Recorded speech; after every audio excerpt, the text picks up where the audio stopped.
Dzień dobry. Mam nadzieję, że weźmiecie czynny udział w tej transmisji na żywo, w której zastanowimy się nad kilkoma problemami, nad tym, czy jest luka mieszkaniowa, czy opodatkowanie pustostanów może w ogóle w jakiś sposób wpłynąć i poprawić ceny mieszkań lub czynsze mieszkań, co oznaczają dla nas podatki od kupna kilku mieszkań. Od razu też powiem, że zachęcam Was również do pisania tutaj komentarzy.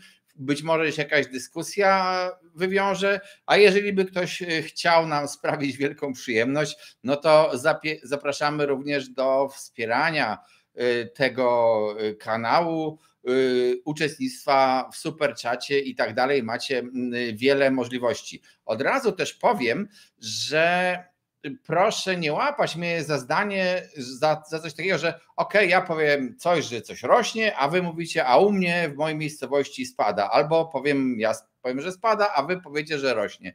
To jest dość oczywiste, bo ja będę tutaj mówił o tym, co jest ogólnie w Polsce dostępne, czy też możliwe, jaka jest sytuacja w Polsce, a wasze lokalne rynki mogą zachowywać się odwrotnie niż ten ogólnopolski trend i nie ma w tym nic zupełnie dziwnego, bo tak to już bywa, że te lokalne, te miejscowości jedne idą w górę, drugie w dół i też nie jest powiedziane, że wielkie miasta idą w górę, a małe w dół, bo jak się spojrzymy na przykład na Stalową Wolę i Łódź, to możemy mieć wręcz odwrotne wrażenie. Od razu też przejdę do omówienia ankiet, bo na naszym kanale też zadałem kilka wam pytań i umieściliście odpowiedzi na te pytania, a to jest ciekawe, bo to mówi o tym, jak w ogóle wy postrzegacie rynek i być może czasami też niektórzy z was ulegają może takiej propagandzie, czy też artykułom, które prawdziwe dane interpretują nie zawsze poprawnie.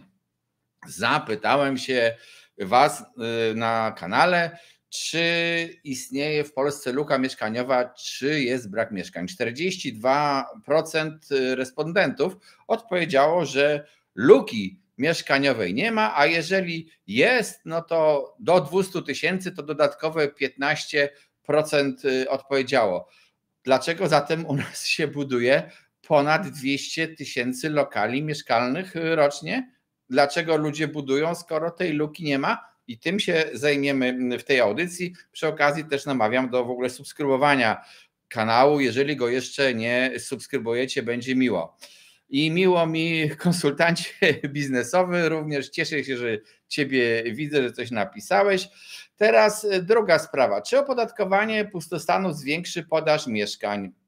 Nie, odpowiedziało 48% ludzi. Mało odpowiedziało 30%, czyli 78% uważa, że ten taki rządowy pomysł na opodatkowanie pustostanów, na obciążenie ich dodatkowymi opłatami, który zresztą jest dosyć skomplikowany, ale w sumie 78% z was uważa, że to w ogóle nic nie da, albo jeżeli coś da, to niewiele.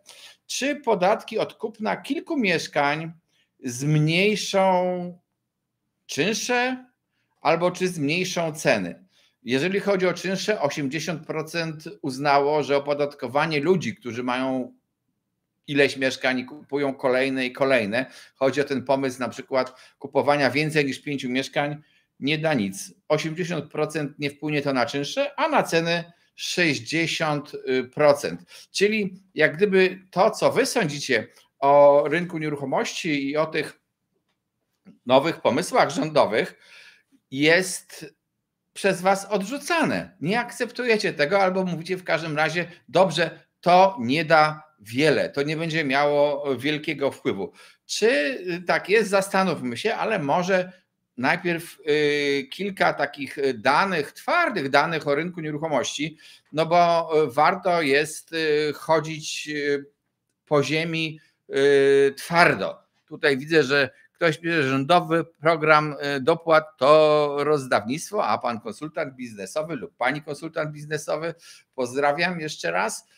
Jest to swojego rodzaju rozdawnictwo, zarówno ten rządowy program, który mówi, że kredyt z niskim oprocentowaniem, 2%, a resztę dopłaca państwo, bo przecież państwo nie ma własnych pieniędzy, więc ono dopłaca z moich, z waszych pieniędzy, z pieniędzy podatników generalnie do czyichś pieniędzy, do czyichś mieszkań. Program, teraz mamy niestety rok wyborczy i już słyszałem, że w ogóle 0% ma być, no to jeszcze większe rozdawnictwo, a ktoś tam się posunął, jakiś polityk, że deweloperzy powinni obowiązkowo oddawać 20% tego, co wybudowali. No ja już to pominę milczeniem te propozycje, ale wracając na chwilę jeszcze do tych programów, skoro was one tak poruszyły na początku, to chcę wam zwrócić uwagę na jedną rzecz. Te programy, czy to rządowy, czy też tam Koalicji Obywatelskiej, o tych kredytach 2% lub 0% są skonstruowane w ten sposób. Dostanie je człowiek, który nie ukończył jeszcze 45 lat, czyli tak średnio licząc, to chyba przeżył ponad połowę swojego życia. Jest to jego pierwsze mieszkanie i to jest teraz problem, bo taki prosty przykład. Ktoś zachowywał się jak konik polny i swawolny, bimbał sobie całe życie, ma 44 lata, nie ma żadnego mieszkania i nagle skorzysta z tej dopłaty do mieszkania. A ktoś, kto pracował i w wieku na przykład 30 lat uciułał, czy tam 28, uciułał razem z żoną i po rodzicach na jakieś mieszkanie jednopokojowe i teraz mają 2 dzieci i chcą kupić 3-pokojowe mieszkanie, to już z tego dobrodziejstwa dopłaty ci oszczędzający i ci pracujący nie będą mogli skorzystać. No, nie wiem, czy to jest sprawiedliwe, nie mnie oceniać sprawiedliwość społeczną, to wyście powinni, moi drodzy, wiedzieć, czy to jest ciekawe, czy nie. Teraz powiem tak, natomiast jeżeli chodzi o budowę, w 2021 roku wybudowano w Polsce 238 000 lokali mieszkalnych. Lokale mieszkalne według terminologii GUS-u to są zarówno te normalne lokale mieszkalne, jak i lokale mieszkalne w budynkach jednorodzinnych. A w budynku jednorodzinnym, przypominam, zgodnie z definicją budynku jednorodzinnego, może być 1 albo mogą być 2 lokale mieszkalne. No, może być też lokal mieszkalny i lokal użytkowy, ale to zostawmy. Mogą być 2 lokale mieszkalne w budynku jednorodzinnym. I w sumie nasza skala budownictwa w przeliczeniu na 1000 mieszkańców w Europie plasuje nas chyba na pierwszym albo na jednym z pierwszych miejsc wśród krajów rozwiniętych i w Unii Europejskiej, więc wyglądamy całkiem nieźle, jeżeli chodzi o tą budowę. W dodatku, jak powiedziałem, 800 000 mieszkań jest w tej, trochę ponad 800 000 mieszkań jest w tej chwili w budowie. One się budują, one mają powstawać. Przy okazji od razu wrzucę wam też taki wykres, z którego łatwo zobaczycie i co ten wykres mówi. Ta kreska w dół, ja już pokazywałem ten wykres w jakichś innych filmach, ale ta kreska w dół mówi, że od jakiegoś czasu, już prawie przez 2 lata mamy cykl spadkowy, a na końcu to już w ogóle dramat, tutaj na końcu od sierpnia mniej więcej zeszłego roku, dramat w ilości rozpoczynanych nowych budów. To znaczy, że w Polsce nowych budów zarówno inwestorzy prywatni, osoby fizyczne, jak i deweloperzy nie rozpoczynają. Specjalnie wymieniłem te 2 grupy, dlatego że pozostałe budownictwo, no nie chcę powiedzieć, że jest nieistotne, ale jest tak znikome, że po prostu to za bardzo znaczenia nie ma, nie może mieć. No i teraz tak, mamy do czynienia z tym, to czy jest luka, czy nie. I widzę artykuły w prasie, gdzie, zresztą to śmieszne, bo to zawsze ten sam chyba redaktor z Business Insidera dowodzi, że w Polsce jest więcej mieszkań niż gospodarstw domowych i że w takim razie luki mieszkaniowej nie ma. Ale problem jest jeden. Rozmawiamy o nieruchomościach. I właśnie ten jeden z problemów, bo nieruchomości jako takie w ogóle są jednym z składników majątku, jednym ze sposobów inwestowania różnych, ale każdy sposób inwestowania ma swoje plusy i minusy. I jednym z takich minusów nieruchomości jest to, co tkwi wprost w ich nazwie. Są nieruchome. I nie można powiedzieć, że to, że w Polsce jest więcej lokali mieszkalnych niż gospodarstw domowych, to znaczy, że nasze potrzeby są zaspokojone. I to nie można powiedzieć z kilku powodów. Pierwszy to ta nieruchomość. Jest u nas migracja wewnętrzna. Ludzie z jednej części kraju przenoszą się do drugiej części kraju. Czasami przez cały kraj migrują, czasami trochę bliżej w ramach województwa, ale migrują. Migrują za pracą. I jeżeli w jednych miejscowościach jest eksodus ludności stamtąd, to w skali kraju tam te mieszkania puste, niezamieszkałe obecnie są policzone jako pustostany, ale to nie oznacza, że w tych miejscowościach, do których ludzie migrują, gdzie się przenoszą, jest nadmiar mieszkań. Nie, tam jest brak. Czyli luki, to już wiemy pierwsze, że nie można luki tej naszej mieszkaniowej policzyć w prosty sposób, że my policzymy ilość gospodarstw domowych, policzymy ilość mieszkań w Polsce i nam wyjdzie, że luki nie ma. Tak nie jest. Również ten program o pustostanach. Dlaczego wyście bardzo słusznie powiedzieli, że opodatkowanie pustostanów z wielu z was 78%, 48% nie, 30%, że mało, zwiększy podaż mieszkań. Uważacie, że opodatkowanie pustostanów nie zwiększy podaży mieszkań. Dlaczego nie zwiększy?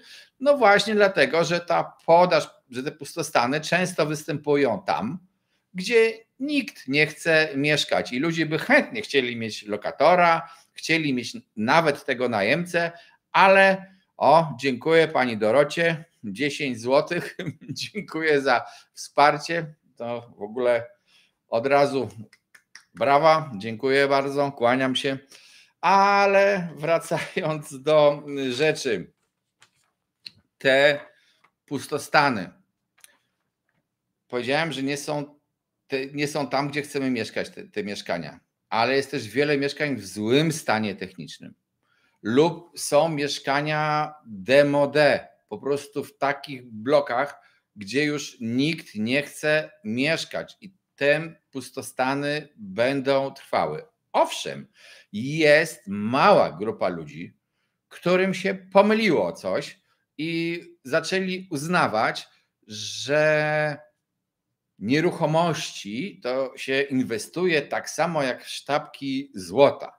To znaczy, że można kupić mieszkanie, bo mieszkanie jest kupić łatwo. Żeby kupić dobrą działkę na przykład, no to trzeba i jeszcze się nie naciąć, to trzeba troszeczkę, powiedzmy, ruszyć głową, trzeba znać prawo, nie naciąć się, nie kupić czegoś, co jest w ogóle jakiejś działki, która się nie nadaje do niczego, a kupić mieszkanie, no to każdy kiedyś kupował mieszkanie i to mamy opanowane, więc niektórzy geniusze biznesu wymyślili w ten sposób, że oni kupią mieszkanie i będą trzymali i będą liczyli się z jego wzrostem ceny, w ten sposób ochronią swój majątek. Tak zwłaszcza robili ostatnio, kiedy oprocentowanie lokat było żadne, to w tym okresie jeszcze takim zaraz po-covidowym, oprocentowanie lokat żadne, mieli pieniądze, no to trzeba kupić mieszkanie. No ale przypominam z naszych poprzednich audycji, w ciągu roku ceny mieszkań w większości odsyłam do poprzednich audycji, chociażby do tej z Marcinem Drogomileckim, gdzie on wyraźnie pokazuje stabilizację cen w ciągu roku i spadek, jeżeli uwzględnimy inflację. Mało tego, jeżeli nawet byśmy uwzględnili inflację, to jak ktoś kupił mieszkanie w 2007-2008 roku, to chyba stracił, licząc do tego roku na samej wartości, bo mieszkań się nie kupuje po to, żeby one zyskiwały wartość, tylko jeżeli ktoś inwestuje, to mieszkanie powinien kupić w ten sposób, że ma to mieszkanie i je wynajmuje i ma dochód z tego mieszkania, w ogóle jakiś dochód z tej nieruchomości ma, bo jeżeli trzyma 10 lat to mieszkanie, to przez te 10 lat będzie i bez nic nie robił tam, to ma dużą szansę, że po pierwsze okolica stanie się gorszą, blok przestanie być modny po 10, po 15 latach. Trzeba płacić ten tak zwany czynsz do administracji, ponosić koszty. To nie jest właściwy sposób inwestowania w nieruchomości. Są może inne, lepsze sposoby. I tych ludzi, którzy tak źle czy można zawojować rynek mając ćwierćbańki? Odpowiem na to później. Na końcu proszę mi przypomnieć, gdybym nie odpowiedział to pytanie, panie Piotrze, ale odpowiem na to pytanie już na końcu audycji. Ci ludzie, wracając do tych pustostanów, ci ludzie, którzy już widzą, że ich mieszkania nie drożeją, dlaczego je trzymają puste? Trzymają je puste, dlatego że się boją ustawy o ochronie lokatorów, która nie chroni wynajmującego albo chroni go słabo. Co ciekawe, zauważcie, że u nas ten wynajmujący, jeżeli jest osobą prywatną, to jest gorzej chroniony niż na przykład profesjonalny, ktoś, kto się profesjonalnie najmem zajmuje i wynajmuje mieszkania w tak zwanym wynajmie instytucjonalnym. To ten profesjonalista ma lepszą ochronę niż ta osoba prywatna, już nie mówię o zwykłym najmie, ale nawet w tym najmie okazjonalnym jest gorzej chroniony niż ten, który zajmuje się najmem instytucjonalnym. To jest paradoks. Ja uważam, że ustawę o ochronie praw lokatorów trzeba by zmienić, nie dlatego, żeby lokatorów gnębić, bo nie o to chodzi, tylko żeby była jakaś względna równość praw między ludźmi. Czyli tak, czy istnieje ta luka mieszkaniowa tak naprawdę? Nie bawmy się w artykuły prasowe, w artykuły z mediów. Powiedzmy sobie szczerze, że nie można powiedzieć w skali Polski całej, poważnie powiedzieć, w skali całej Polski, tak istnieje luka mieszkaniowa lub luka mieszkaniowa nie istnieje. Luka mieszkaniowa w jednych miejscowościach występuje, a w drugich nie występuje.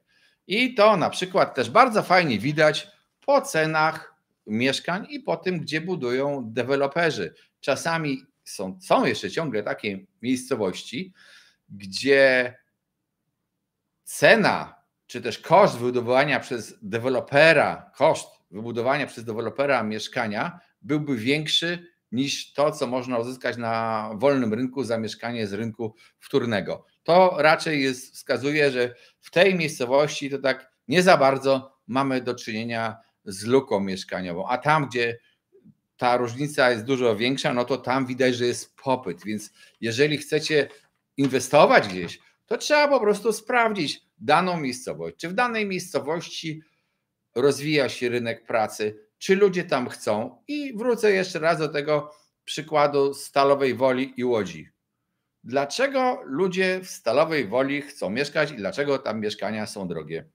Mimo że jest to mała miejscowość, bo tam jest praca i być może tam będzie pracy jeszcze więcej. Wiecie chyba, co jest produkowane w Stalowej Woli, więc nadzieja na to, że ci ludzie będą mieli tam pracę, jest coraz większa. Czy teraz czy opodatkowanie pustostanów zwiększy podaż mieszkań, to już żeśmy odpowiedzieli, że to nie jest koniecznie najlepszy pomysł. Czy podatki od kupna kilku mieszkań zmniejszą czynsze? Dlaczego ja taki temat wziąłem? Bo można też powiedzieć, czy zmniejszą ceny mieszkań. No, jest grupa ludzi u nas, nie chcę ja wartościować, bo ja tylko opisuję zjawiska i nie mówię, czy coś jest dobre, czy coś jest złe, zwłaszcza, że każde działanie ludzi, każda inwestycja, działalność gospodarcza dla jednych jest dobra, a dla drugich gorsza. Jest u nas grupa ludzi majętnych, których stać na kolejne mieszkanie, na to, żeby kupować kolejne mieszkanie. I nasze władze ten problem zauważyły, to zjawisko raczej zauważyły, a jednocześnie pomyślały sobie, słyszymy, że gdzieś tam w Europie działają jakieś fundusze inwestycyjne, które inwestują w mieszkania, w ogóle w nieruchomości do wynajęcia i w mieszkania. Wobec tego my im będziemy utrudniali możliwość kupowania wielu mieszkań po to, żeby oni się bogacili. Nie wiem, czy to jest najlepsza metoda, raczej nie, to do tego jeszcze wrócę, ale o co chodzi? Czy takie kupowanie kilku mieszkań, czy to obłożenie podatkiem wpłynie na ceny? Teoretycznie tak, teoretycznie powinno zmniejszyć napływ tych nowych ludzi, to znaczy tych ludzi, którzy wielokrotnie kupują mieszkania i w związku z tym, że ich jest mniej, to teoretycznie mieszkania powinny stać się dostępne dla innych. Ale ja sądzę, że sposobów obejścia, zapisania w różnych kombinacji jest sporo, więc to nawet jeżeli by to prawo weszło, nie będzie miało decydującego wpływu na polski rynek, a wspomniałem, walka z tymi funduszami. Owszem, wielu z Was uważa, że te fundusze, które zajmują się najmem, nieruchomościami w najmie, są złe, że one później dyktują ceny. Czy to jest prawda? Żeby nie mówić o mitach, w Polsce jest tak, około mniej 15 z kawałkiem, 600, 15, 700 tysięcy mieszkań, mniej niż 16 milionów, mniej niż 16 milionów. To jest mniej więcej pula lokali mieszkalnych w Polsce. Według danych spisu powszechnego w Polsce 13 z kawałkiem procenta ludności mieszka w lokalach, których są najemcami. To nie jest ich własność. Ale z tych 13, niecałych 14%, niecałe tylko 4% stanowi, z tej 100% było 13 i te 3% to stanowi najem ten taki wolnorynkowy, prywatny. Reszta to jest najem, no, trudno mi go nazwać komunalny, czy tam też jakiś, ale nazwijmy go w cudzysłowie, że to jest najem uspołeczniony, czyli ten taki w sumie dosyć tani. Czyli to zjawisko ludzi tego najmu prywatnego nie trzęsie naszym rynkiem na razie, a może szkoda, bo ja wiem, że Polacy kochają własność, ale powinniśmy mieć alternatywę, wybór. Nie chcesz mieszkać w swoim, powinieneś móc wynajmować i za w miarę normalną wartość, normalny czynsz, ale żeby te czynsze spadły i w ogóle żeby ceny mieszkań spadły, to nie jest metodą walczenie podatkami z ludźmi, którzy chcą kupować kolejne mieszkania, może pod najem. Nie jest metodą zwalczanie inwestorów, jakimi są fundusze. Nie jest metodą też na obniżenie cen wspieranie popytu z zalewem darmowych pieniędzy, tych kredytów na 2%, czy tych kredytów na 0%, tam Bóg wie jakich jeszcze pomysłów doczekamy się dziś w tym roku wyborczym. Wylewanie pieniędzy w popyt, wspieranie popytu przy niewspieraniu produkcji, niewspieraniu podaży, przy małej produkcji, co pokazywałem zresztą na wykresie wcześniej, skutkuje tylko jednym: wzrostem po prostu cen. Tak będzie i tego się nie da zmienić. Jeżeli chcemy, nie wiem czy chcemy, bo to nie każdy chce, ale jeżeli załóżmy, chcemy jako ogół społeczeństwa i jeszcze nasza władza, żeby mieszkania były dostępne dość łatwo. Nie wszyscy tego chcą, bo ci, co żyją, to niekoniecznie, ale żeby łatwo, żeby były niskie czynsze, żeby to wszystko było ok, to trzeba wspierać po prostu podaż mieszkań, budownictwo i nie w taki sposób, że wspiera się tanim kredytem nabywców, którzy ten tani kredyt zaraz przeniosą do dewelopera, który będzie mógł sprzedawać drożej. To nie o to chodzi. Tak samo jak nie chodzi o to, żeby dać wszystkim dopłatę do najmu mieszkania, bo przecież ci wynajmujący będą wiedzieli, aha, ty dostajesz dopłatę, no to my ci podniesiemy czynsz o tą kwotę twojej dopłaty. Tak to się skończy. Sposobem, żeby było łatwiej dostępne mieszkania, jest po prostu umożliwienie łatwej budowy, łatwiejszego budowania, być może łatwiejszego dostępu do terenów, do uzbrojonych terenów. Przecież to jest u nas gehenna każdego inwestora, to żeby już masz teren, ale jeszcze żeby tam on został uzbrojony kiedykolwiek, to w ogóle jest jakiś koszmar, tak? Rząd może wprowadzić jeszcze progresywny PCC zarówno dla kupującego i dla sprzedającego, bez deweloperów, i dorzucić prawdziwy kataster. Będą mieli więcej kasy na rozdawnictwo. No, ja uważam, że właśnie i ten kataster to jest coś, co działa chyba w całej Unii Europejskiej oprócz Polski. W Polsce wokół tego podatku katastralnego narosło już mnóstwo mitów, strachów. Nikt go nie widział. To jest tak jak z Yeti. Nikt go nie wiedział, ale to wszyscy opowiadają. Oni mi jeszcze mówią, jaki on straszny. Pytanie, jak zostanie wprowadzany taki podatek katastralny. Ale podatek katastralny ma też to do siebie, bo tutaj widzę, pan Piotr zadaje pytanie, ciekawe, czy mieszkania i działki stanieją. Realnie trochę staniały, ale czy nominalnie stanieją?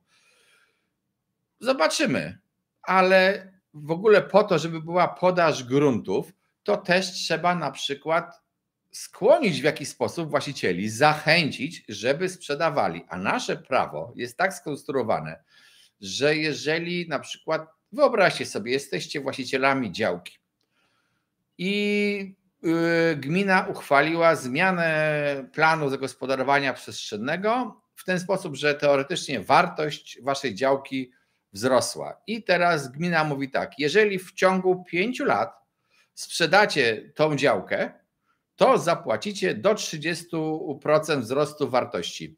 To co robi rozsądny właściciel? Miał tą działkę lat 50, to poczeka jeszcze 5. Wielu tak robi. Wielu po prostu przeczekuje. Efekt jest taki, tej opłaty, tej renty planistycznej jest taki, że gminy ją uchwalają, ale jej nigdy nie dostają lub dostają w niewielkim stopniu, ale jeszcze to się wszystko jest z awanturami i operatami i kontroperatami, czy ta wartość jest prawidłowo wyliczona. Tak samo działają opłaty adiacenckie. Dlaczego, jeżeli ty jesteś właścicielem działki i podzielisz tą działkę, swoją własną działkę na 2 działki budowlane, to jeszcze masz zapłacić z tego tytułu opłatę adiacencką. Co gmina ci zrobiła z tego, że podzieliłeś tą działkę? Co dobrego ci zrobiła? Może ja już robiłem audycję na ten temat, ale to jest właśnie antyinwestycyjne. Jeżeli ktoś ma 5 hektarów terenu i teraz sobie wyliczył, aha, mogę sobie podzielić to na ileś działek, każda działka po załóżmy 100 000, 200 000, 300 000, zależy jaka miejscowość, i z tych 5 hektarów mam 50 działek, no to mam parę milionów złotych, to mogę żyć za te pieniądze przez 200 lat najbliższe. Podatek katastralny, gdyby był, to bym mówił dobrze, zależy jak będzie wprowadzony, ale mógłby działać w ten sposób. Przekształcono twój teren, stał się budowlanym. Okej, możesz go mieć, tylko płać większy podatek, bo dzisiaj od posiadania samej ziemi podatki są po prostu, powiedziałbym, śmieszne. Jeżeli to nie jest ziemia przemysłowo-usługowa, tak nazwijmy w cudzysłowie, to taki podatek to jest po prostu śmiesznie niski i nic nikogo nie zmusza do tego. W związku z tym ludzie trzymają te tereny, sprzedają pojedyncze działki i tak to wygląda. Nie ma parcia na to, żeby puszczać ziemię w ruch. No a skoro nie ma, no to można, tej ziemi jest mało i ci inwestorzy, czy to prywatnie kupują dla siebie działkę, czy też deweloperzy po prostu mają droższą ziemię. Tak to wygląda. Ja nie chcę tutaj wyjść na kogoś, kto gloryfikuje podatek katastralny, tylko zwracam uwagę na to, że obecny system na pewno nie promuje działania. Teraz tutaj macie, widzę, pytania. Widać, że działki są wyrzucane na rynek i tanieją trochę, no to zależy gdzie. W Krakowie mega dużo trafia się mieszkań na najem, w ogłoszeniach i wiszą, bo ceny są zaporowe, to też prawda. Czyżby korekta, która potrwa rok i dwa, pan Piotr? No dobrze. I teraz tak. No to, że działka jest i to, że jak się działkę uzbroi, to ona pójdzie i cena w górę, pan Piotr. Oczywiście to dosyć nic dziwnego specjalnie, że ceny pójdą w górę za działkę uzbrojoną, ale uwaga, to jest kolejny koszmar. Też robię na ten temat audycję, na moim kanale na pewno te audycje znajdziecie. Dlaczego jeżeli ktoś podzieli działki i jeszcze nie daj Boże tam zadba o to, żeby zostało doprowadzone uzbrojenie do tych działek, a działki te miał 50 lat, to zostaje uznany za przedsiębiorcę i w ogóle grozi mu 23% podatku VAT od sprzedaży tej działki. Przypominam, że w Polsce VAT od sprzedaży działki, która nie jest działką rolną, wynosi 23%, pełną stawkę. To, że niektórzy transakcje obrotu działką są bez VAT-u, to wynika tylko z tego, że ten sprzedający nie zostaje uznany za przedsiębiorcę, ale przecież u nas to robiłem o tym audycję i nie będę do tego znaczy znajdziecie na kanale po prostu, tam jak wpiszecie VAT, działki, to znajdziecie kilka audycji na ten temat, PIT jeszcze w dodatku, ZUS, rejestracja. Skarbówka pracuje nad tym, żeby uznać was wszystkich sprzedających za przedsiębiorcę, jeżeli tylko Bóg wie, co zrobicie. Nawet jeżeli dacie ogłoszenie o tym, że sprzedajecie działkę, to jak macie sprzedawać działkę bez ogłaszania? To jest w ogóle jakieś irracjonalne, ale tak działa. Co chciałem powiedzieć dalej, bo było to pytanie o to, czy z tymi pieniędzmi można poszaleć i czy warto, i też temat ostatni naszej audycji zapowiedziany to jest, czy warto inwestować w mieszkania lub zaczynać budowę teraz właśnie. No więc pierwsza sprawa, czy z tymi 200 tysiącami można zawojować świat, to chyba takie było dokładnie pytanie, jeśli pamiętam, lub troszeczkę inna suma. Czy można, ćwierć bańki to było, czyli 250 tysięcy można zawojować świat. Może tak od razu nie, ale powoli i można iść w jakimś kierunku jednak inwestowania. Poza tym są różne miejscowości. W Warszawie 250 tysięcy to nie jest dużo, ale to naprawdę nie jest dużo w Warszawie, ale są miejscowości, w których za te pieniądze można już jakąś inwestycję przeprowadzić. Poza tym, co chciałem powiedzieć, można wejść z kimś w jakąś spółkę celową, w różne układy i to można inwestować. Ja tu nie mogę wam, przynajmniej nie w dzisiejszej audycji, może kiedyś, jak napiszecie w komentarzach, bardzo chętnie zapraszam już później po audycji, nawet jak napiszecie w komentarzach, o czym byście chcieli audycji, no to takie coś możemy zrobić i ten temat inwestowania poruszyć. Czy warto inwestować w mieszkania lub zaczynać budowę domu? I to jest w 2023 roku. I ja powiem szczerze, że moja odpowiedź brzmi tak. Tak. Z tym, że od razu powiem tak, każdy powinien ocenić swoją własną sytuację. Zarówno tą po pierwsze finansową, po drugie, jeżeli chce budować dom, no to swoją wiedzę, albo czy ma jakichś tam fachowych doradców, na ile się zna na budownictwie, na ile będzie dał się naciągać, a na ile on zna te prawidła funkcjonowania rynku. I jeżeli ta wiedza jest duża i są pieniądze, no to zdecydowanie tak. W ogóle słuchajcie, jeżeli kupujecie mieszkania i to jest potrzeba waszego życia, bo wam przybyło dzieci, rozwiedliście się, no nie wiem, w jedną, w drugą stronę, zmieniacie miejsce pracy, no to nie warto czekać na to, aż się odmieni rynek nieruchomości. Poprzedni taki dołek to był powiedzmy od 2008 do w niektórych miejscowościach 2013, w innych 2015 zaczęło się odbicie. Ale do 2013-2012 roku to trwał cały zjazd cen. To teraz też tak chcecie czekać? Dzieci wam się urodzą, a wy będziecie 5 lat czekali z decyzją. To chyba raczej niekoniecznie, stąd życie dyktuje. Poza tym, jeżeli chodzi o tę budowę domów jednorodzinnych, pokazywałem ten wykres, jeszcze raz do niego wrócę na chwilę. Zobaczcie, to jest zapaść w budownictwie. Ta linia tutaj, tu, ta linia. I to jest zapaść, a to jest od sierpnia zapaść. Nigdy tak nie było małej ilości rozpoczynanych budów. A to znaczy, chociaż zobaczcie, że w 2022 oddano potężną ilość mieszkań, chyba w ogóle najwięcej w historii Polski.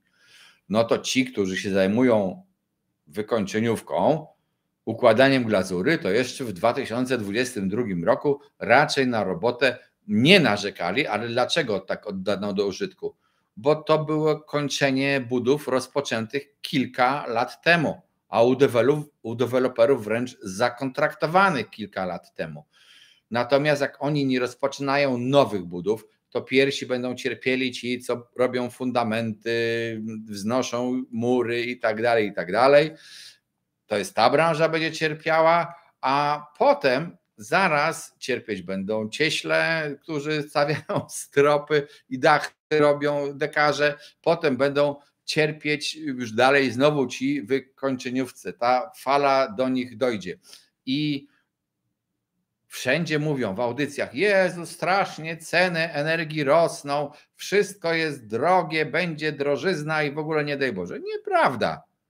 W 2022 roku ceny stali zachowywały się jak wykres gorączki u kogoś mocno obłożnie chorego na COVID prawie. No, szalejący skok, 3 razy prawie cena w górę po to, żeby na koniec roku wrócić do wartości z właśnie 12 miesięcy wcześniej, mniej więcej. Tak to wyglądało.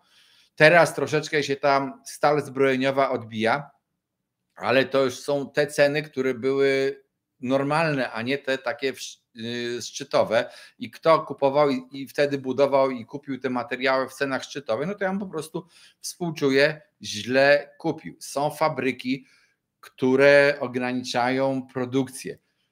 Producenci mają to do siebie, że oni ratując, nie chcą produkować poniżej kosztów, jeżeli nie dostaną żadnej dotacji, wobec tego będą ograniczali produkcję swoją na przykład, teoretycznie podtrzymując ceny, ale jeżeli się znasz na budownictwie, coś budowałeś, to wiesz, że ta cena, która jest niby podawana jako finalna u finalnego sprzedawcy,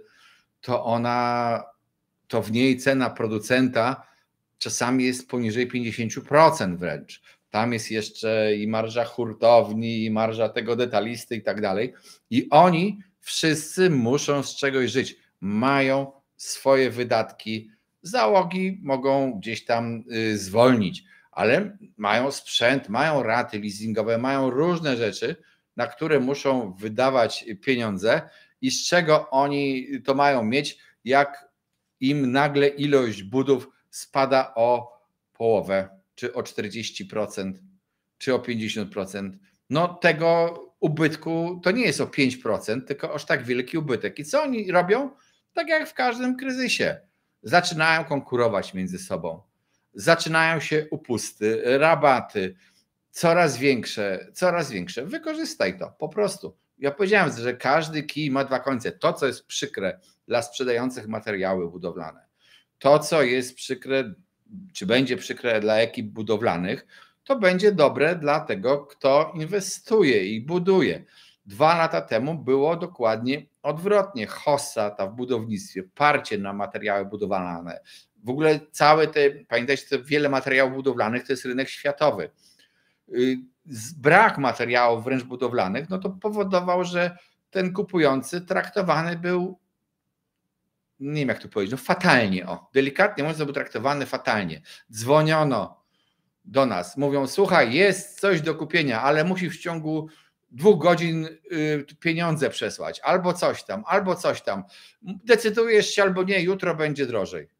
No i przyszła kryska na matyska i teraz jest dokładnie odwrotnie. Chcecie się budować, to zalecam wykorzystanie wykorzystanie tego momentu na tą budowę. Co ja sądzę o cesjach na rynku pierwotnym? Ostrożnie. Podchodzić do tego ostrożnie, w zależności ile mamy pieniędzy, to poza tym to kiedyś to był taki samograj, bo było parcie i zawsze byli następni, którzy chcieli cesję i tak dalej, a teraz niekoniecznie. Może być różnie. Pamiętajcie, ja mówię o rynku materiałów budowlanych, mówiłem o budowlańcach, ale pamiętajcie też o tych, którzy budują, deweloperach. To oczywiście nie jest kryzys roku 2000, kiedy ta branża była raczkująca w Polsce, źle rozwinięta i jeszcze w dodatku jak oni wpadli w kłopoty, to banki też były źle myślały i chciały ich dobić żądaniem. Oni nie mieli pieniędzy, to banki żądały natychmiast zapłać podwójnie. No to było jakieś chore.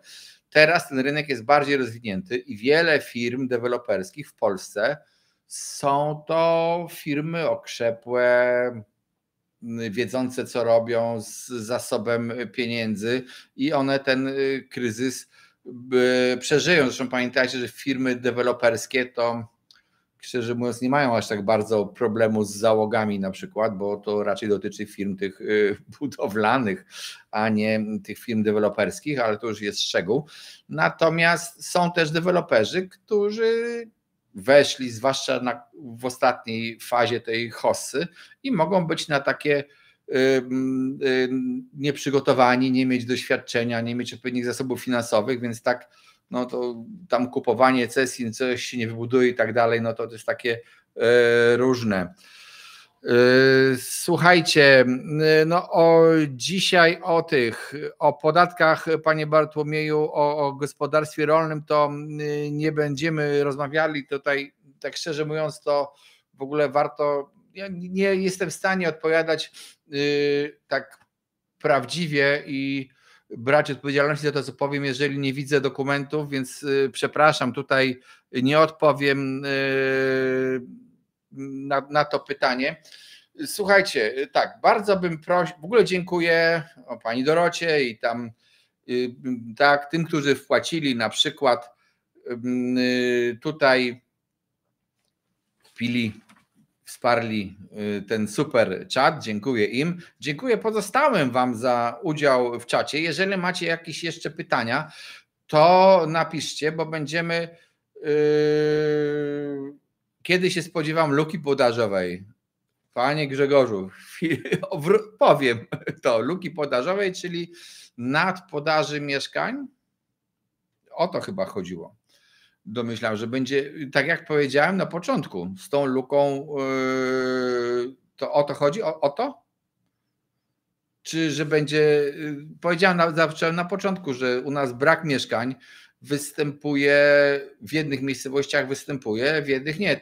Te rynki są lokalne i w zależności od migracji to będzie działało. Aha, właśnie, zapomniałem o tych migracjach powiedzieć, bo tak warto to pamiętać o tym, że to jest prognoza, co prawda, ale ona się w miarę sprawdza. Ilość gospodarstw domowych w Polsce do 2030 roku, mniej więcej o tutaj gdzieś to jest, to ma, jaka jest prognoza, ta ilość gospodarstw domowych w Polsce ma rosnąć. A mimo tego, że liczba ludności, tej takiej, nazwijmy to, rdzennej ludności Polski, ma spadać, że my będziemy wymierali, będziemy coraz starsi, ale liczba gospodarstw ma rosnąć. Jakim cudem to się dzieje? Ano takim, że zmienia się nasz styl życia.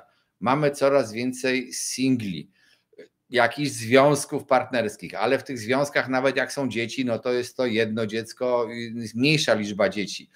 I po prostu dlatego mniejsza ilość ludności generuje większą ilość gospodarstw domowych, a to gospodarstwa domowe robią tak naprawdę popyt na mieszkania. I tutaj specjalnie użyłem terminu rdzenna ludność Polski, bo mamy też napływ do Polski duży ludzi, migrantów z różnych krajów i on wcale nie jest tylko wywołany wojną na Ukrainie. Ten wykres tutaj pokazuje nam polski rynek pracy, rejestrację w ZUS-ie obcokrajowców do pracy. To odczyty są zawsze robione na 30 listopada danego roku. Ostatni odczyt to jest 30 listopad 2022. Wojnę mieliśmy w 2022 roku, ale zobaczcie, jak dynamiczny wzrost nastąpił w tych latach. Tutaj, jak dużo przyrastało migrantów i owszem, większość przybyszy do Polski w tej chwili w związku z wojną stanowią Ukraińcy, obywatele Ukrainy, ale też przybywają z innych państw i będą się u nas osiedlać. Polska zaczyna być poznawana jako kraj europejski, jako kraj rozwijający się i chcemy czy nie chcemy, jakoby tam nie była propaganda jednych czy drugich polityków, to ta migracja do Polski wskazuje, że ludzie tutaj przyjeżdżają i oni też stanowią popyt na mieszkania, początkowo na najem, ale potem na kupno. No gdzieś muszą oni mieszkać. I dzisiaj szacuje się, że jest to około 3 milionów ludzi, czyli tam prawie niecałe 10% ludności Polski stanowią ci przybysze i ich będzie być może coraz więcej. Dla nich też będą potrzebne nowe mieszkania i to tam właśnie w tych miejscowościach, w których oni chcą mieszkać. O, jeszcze zobaczmy. Od jakiego pułapu rozpoczynać negocjację ceny działki w regionie, gdzie ceny maleją lub stoją w miejscu od roku? Minus 25% ceny ofertowej czy mniej? Pan Paweł Kiersznowski. Ciekawe bardzo pytanie. Chyba to w ogóle byłoby fajne pytanie na oddzielną audycję, jak w ogóle negocjować. Piszcie, czy jesteś znerwieni, jak negocjować, jak kupować nieruchomości. Ale powiem tak, z tymi działkami to zawsze jest problem. Bo jak tutaj się mówi, ziemia jeść nie woła. Powiedziałem, że podatki od posiadania ziemi są w zasadzie znikome, niewielkie i ludzie bardzo często mają jakąś działkę, którą może by sprzedali, ale w zasadzie po co ją mają sprzedać i tak ją sobie trzymają, wystawili, a pamiętają ceny jakie były i dlaczego oni dzisiaj mają sprzedać taniej, jak było rok temu drożej. Z mieszkaniami jest inaczej, bo mieszkania to motywacje są, powiedziałem, często takie życiowe, że tam komuś się dziecko urodziło, chce inne mieszkanie, ktoś się rozwodzi, więc też się muszą jakoś podzielić mieszkaniem, ktoś umarł, chcą się podzielić spadkiem i tak dalej, i tak dalej. I nie chcą mieć najemcy, nie chcą mieć takiego całego kłopotu, są najemcą, no ale utrzymanie mieszkania co miesiąc trzeba tam zapłacić, nie wiem, to zależy od miejscowości, 500, 1000 ileś złotych do tego czynszu do administracji już chociażby, no to już jest spory wydatek. Wobec tego ludzie z tymi sprzedażami mieszkań postępują bardziej realnie. Sprzedają te mieszkania dość aktywnie, chociaż nie wszyscy, od razu dodam. I reagują na obniżki cen.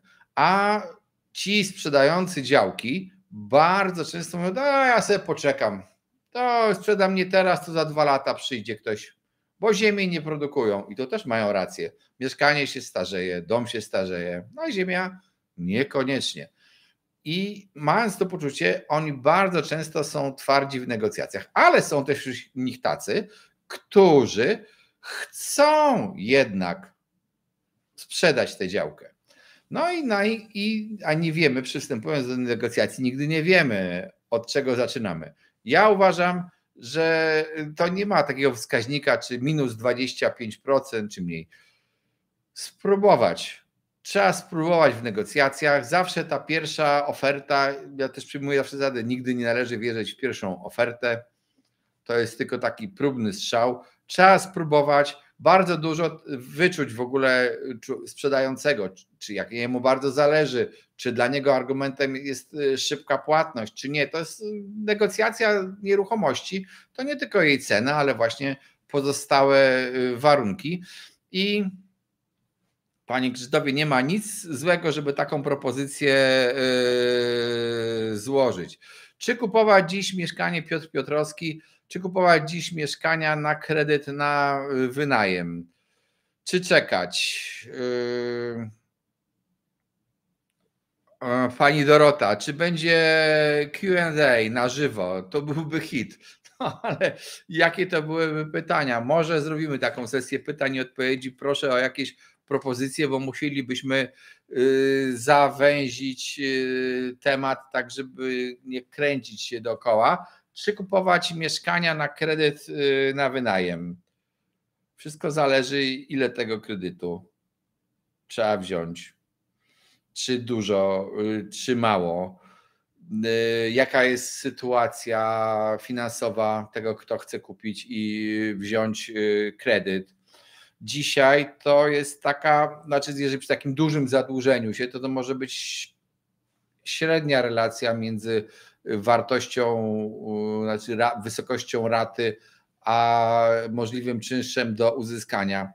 Co wiemy na przykład o tym, jak się skończy wojna na Ukrainie? No raczej chyba nie wiemy nic. Jeden z wariantów jest taki, że Ukraina odniesie sukces, a potem nie dość, że odniesie sukces, to jeszcze zostanie zalana pomocą pieniężną z zachodu i tam będzie fajny rynek pracy i tak dalej. To oznaczałoby wtedy, że spora część tych przybyszy z Ukrainy wróci do siebie, a ponieważ ich jest tak dużo, to znaczy, że po prostu popyt na najem spadnie, wobec tego czynsze mogą spaść. To jest jedna z teorii, którą trzeba brać, ale też pamiętajmy pod uwagę, ale pamiętajmy też, że nie powinno się rozpatrywać inwestycji w nieruchomość w horyzoncie czasowym 1 czy tam 2 lat. Jeżeli chcemy mieć mieszkanie i zarabiać na jego wynajmie, no to zwykle ileś tam lat powinno trwać, kilkanaście, może nawet więcej. W tym czasie będą wzrosty rynku, spadki, to będzie szło w górę, sytuacja gospodarcza się będzie zmieniała, a ten najem będzie szedł dalej. Czy w ogóle akurat mieszkania są najlepsze do wynajmu w Polsce? Rynek najmu jeszcze daje całkiem przyzwoite całkiem przyzwoite zwroty w porównaniu z innymi państwami Europy. Może to nie jest szaleństwo, ale to nie jest najgorsze. Z tego ja myślę, odpowiadając na to pytanie, że należałoby w miarę ostrożnie przekalkulować to wszystko, zobaczyć, samemu ocenić warianty, czy mnie będzie stać na ten kredyt, jaki mogę mieć czynsz, pamiętać o tym, że mogą być kłopoty z najemcami, że nie chcą płacić. Różne mogą być rzeczy i podjąć tą decyzję. Ja tutaj nie doradzam, ani nie odradzam, to każdy musi rozważyć sam, policzyć. To tak jest po prostu. Czy coś jeszcze? Już chodzi mi o pan Grzegorz, chodzi mi o większy popyt niż podaż w danym mieście w dużych miastach. To już było na początku audycji, panie Grzegorzu, i potem pewnie będzie dostępne nagranie z tej audycji. Nie wiem, to jest moja w ogóle pierwsza audycja live na YouTubie. Do tej pory tylko nagrania. Ja nie będę tego w każdym razie kasował i zostawiam wam to, więc będzie można odsłuchać. Powiem tylko po prostu, że dziękuję panie Piotrze za to, nie wiem, co jakaś żaba kermit, nie wiem. Wracając do pytania pana Grzegorza, chodzi o ten większy podaż i popyt. W niektórych miastach nadal wyraźnie widać, że jest brak mieszkań,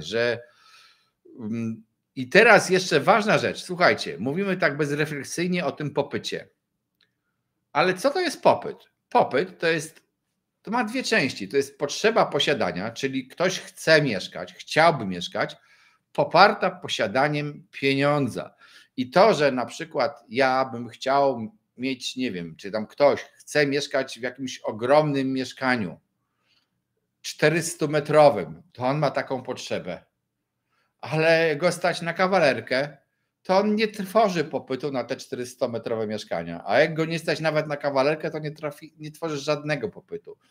Czyli mamy tak, jeżeli chodzi o potrzeby mieszkaniowe, no to te potrzeby mieszkaniowe w wielu miastach są, to mówiłem, są niezaspokojone. Ale jeżeli utniemy, tak jak teraz, jest trochę ucięty napływ pieniędzy, tych pieniędzy kredytowych, zobaczcie, to przy okazji wam pokażę, jak to się ucięło. Proszę, to jest akcja kredytowa do lutego zeszłego roku, dane według BIK-u. Końcówka to po prostu spadek, to jest ilość kredytów mieszkaniowych. Było tyle, a jest tyle. To jest 1/3. To jest w ogóle dramat ilości kredytowej. A kredyty, pieniądz kredytowy w 2021 roku był odpowiedzialny za ponad 60% transakcji. To znaczy on sfinansował 60% obrotu na tym rynku. 60%. Ale to znaczy transakcji było więcej niż 60%, bo przecież oprócz kredytu to ludzie mieli wkład własny.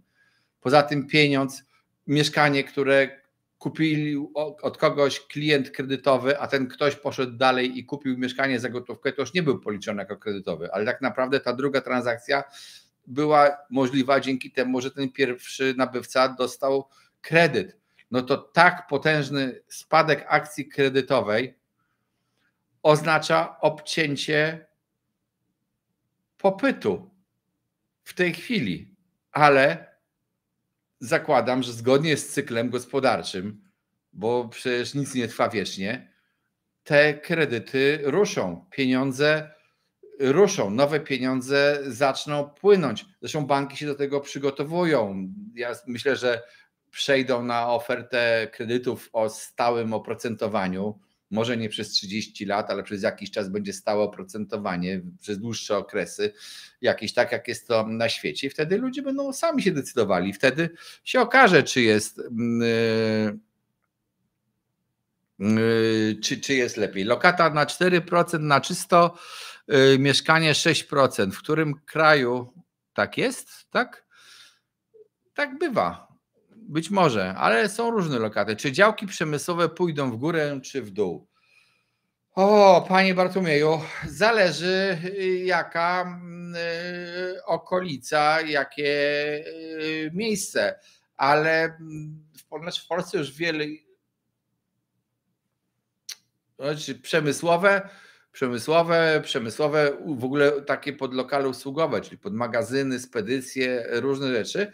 Wiele takich działek będzie bardziej poszukiwanych. Różnie z tym jest, bo ja znam tereny, gdzie takie działki, jeszcze jest sporo działek wolnych i niektóre od lat stoją wolne, ale mimo, że obok coś kupiono, niektórzy chcieli mieć ciężki kawałek chleba z takimi działkami. Zachowują się trochę inaczej niż budowlane, no ale wyobraźmy sobie, że na przykład ciągle mówi ten centralny port komunikacyjny, tak, ten węzeł, jeżeli powstanie, no to przecież to nie chodzi o to, żeby tam się zrobić skrzyżowanie szosy z koleją i z lotniskiem, ale to wszystko czemuś służy. Logistyce.